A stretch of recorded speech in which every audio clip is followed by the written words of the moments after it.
Hello, this is Von Tom with 2020 MC with a video tutorial for an automatic brewing station that is simple, inexpensive, makes small batches, and can handle up to 5 ingredients. A perfect addition for your Minecraft survival world. There are a few really good designs out there for automatic brewing stations that are absolute genius. However, many of them are very large, complex, and expensive builds that are possibly more suited to either late game or for larger, more technical servers. Other designs produce large batches, meaning that once started, they tend to continue brewing potions until they run out of ingredients. So, this brewing station was designed to meet the needs of a smaller server or a single-player world, to brew small batches of potions with complete automation at the lowest cost in materials while only filling a 3x3 block area. In addition, this design is also capable of brewing enhanced potions like splash potions or lingering potions for those who have acquired Dragon's Breath in the end. So with that, let's go ahead and get into the tutorial. Now, this brewing station is extremely survival friendly. It's going to require only a brewing stand, a single bit of redstone dust, 2 redstone repeaters, 3 redstone torches, 6 or 8 droppers depending on which model you want to build, 2 hoppers or 4 again depending on which model you want to build, and at least 1 chest and a few blocks of your choice. Now these materials are relatively easy to acquire, except possibly the blaze rods necessary to build and fuel the brewing stand itself. But otherwise, most players are going to be able to afford to build this basic design within a few game days. Now to start with, we need to, you'll notice I have pads built here where we're going to build the brewing station. Now the orientation or the direction that the brewing station faces, north or south versus east or west, is important. So these stations right here, they're facing east to west. Now the reason that's important is the droppers fire the ingredients into the hopper up there, and they fire according to the setting on the redstone in the back here, and also according to the direction the brewing stand is facing. So depending on whether the thing's facing east to west, like this one, or north to south, like these will be, the ingredients will need to be placed in the droppers in a different order. Now, notice on my debug screen, we're facing south right now. That means the brewing stands we build are going to be facing north.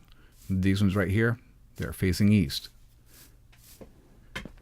So this is going to be really important to us when we're deciding how to load the droppers, and later on I'll show you some tricks on how to make sure that they actually fire correctly into the hopper that is going to load the brewing stand.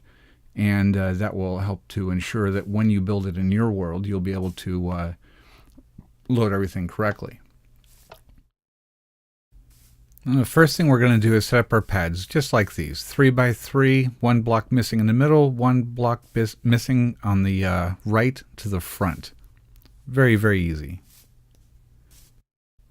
So the first thing I'm going to do is I'm going to switch this into survival mode to show you how easy it is to build in actual survival mode. So here we have all our ingredients. We're going to move these bits and pieces into our inventory one at a time. And you'll notice that there's a couple of extra hoppers and chests here. We can use them later. So first things, we're going to put the redstone that is going to be in the pad. Now the first bit here, this dot of redstone dust goes right there. And a redstone torch goes right there. Now these are going to allow us to lock the hopper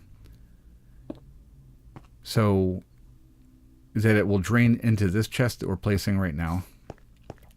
So hopper goes in the back there. Now that redstone torch is going to lock that hopper so that when the brewing stand is actually brewing, the ingredients and water bottles don't slip out.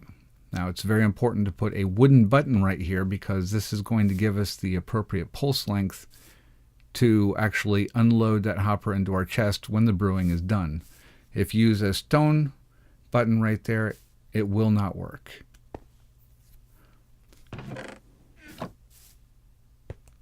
Okay, so we're going to place a block here and a stone button. This will actually start the brewing process, and you have to use a stone button here or the pulse length will be inappropriate, and it will start to mess with the brewing by adding extra ingredients.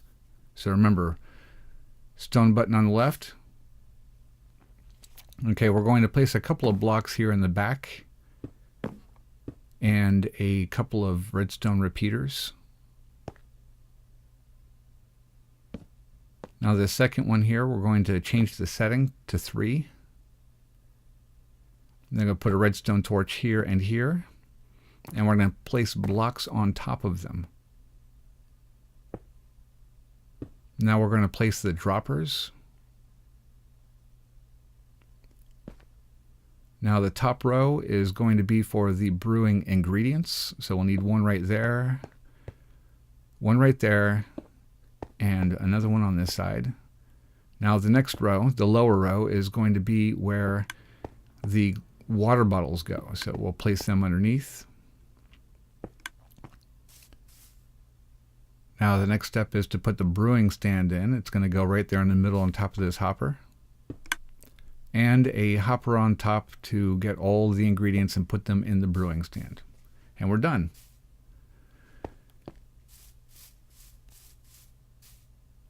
Alright, so the next step is to load up our ingredients and make sure that they're going to get fired into the brewing stand in the correct order. So we're going to get the ingredients out. Now the ingredients are going to come out of those droppers, go into that hopper in the middle, and be funneled down into the stand, while these other hoppers in the lower level are going to put water bottles in the brewing stand. So let's get our ingredients.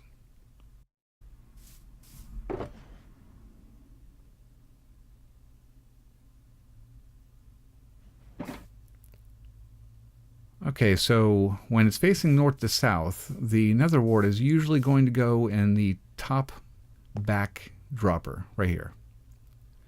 So we'll put the nether wart in there. Now the dropper to the upper left is generally going to take the main ingredient. In this case, it's going to be a healing potion.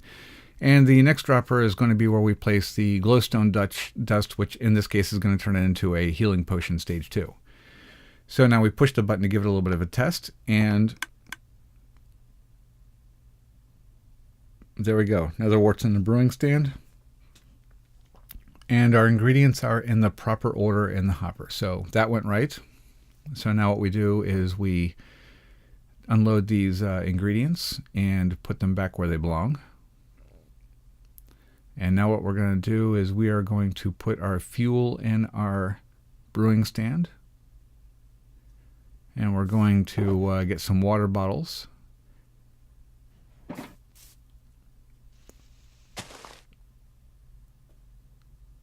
There we go. Now let's fill up enough water bottles to fill up our inventory.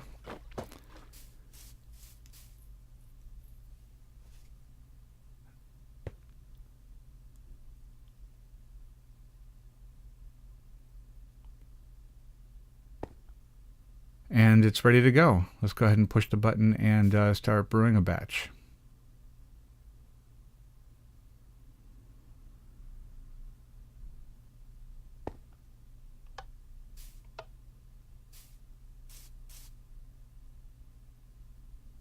And there we go, brewing action taking place.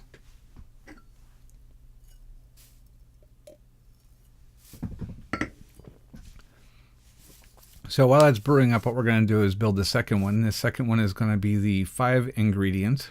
This is what it looks like when it's fully completed. Now the 5 ingredient one is going to be almost exactly the same as the first one. So the process that we're going to walk through is going to be very, very similar. The only difference is we'll be adding a couple of extra droppers and a couple of extra hoppers at top.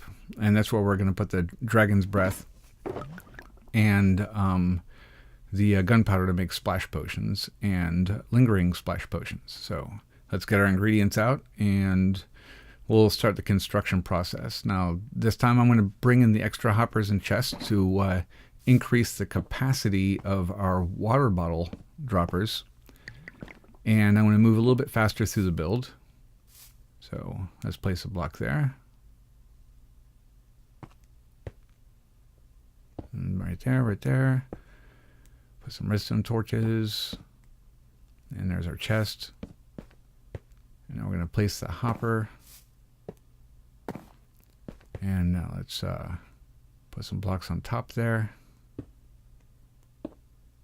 And we'll place our droppers, our repeaters. Now the droppers, have them all facing inwards like this.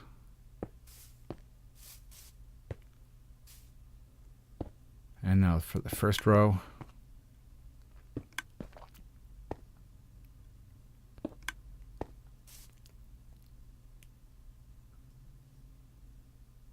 All right, now we're going to put our brew stand in place.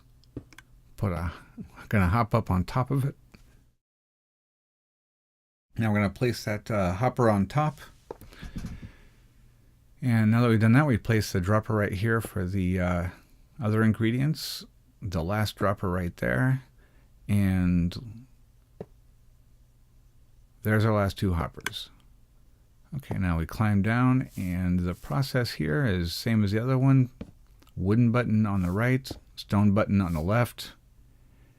And now let's go ahead and put our extra capacity for our water bottles here so we can actually keep this thing going. Now the thing about water bottles is they're going to be the limiting factor. You're going to run out of water bottles before you run out of anything else.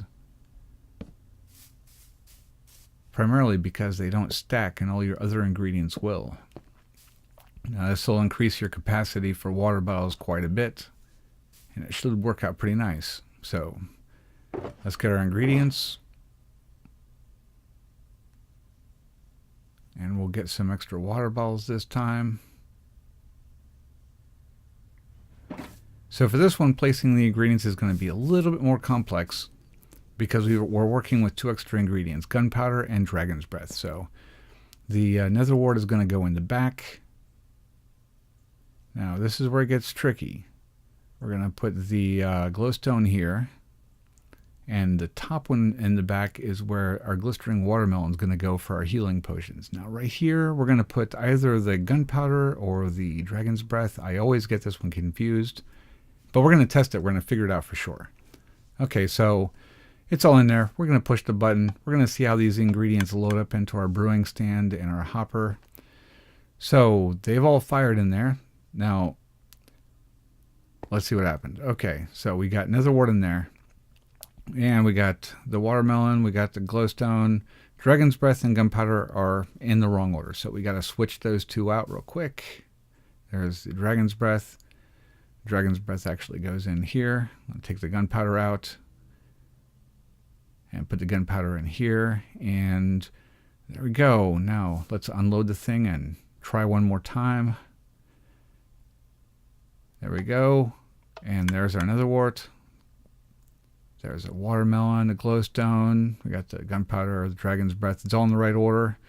All we got to do now is put the fuel in the. Well, let's unload the thing first, and put it back where it goes. Got to keep this place neat. All right, there we go. Now let's put some fuel in the brewing stand, and now water bottles. Let's just fill it up all the way this time.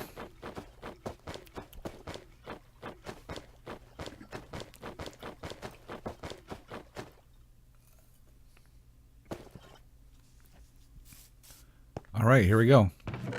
Let's fill up this chest and see if it drains down in those hoppers correctly. Yeah. Same on this side.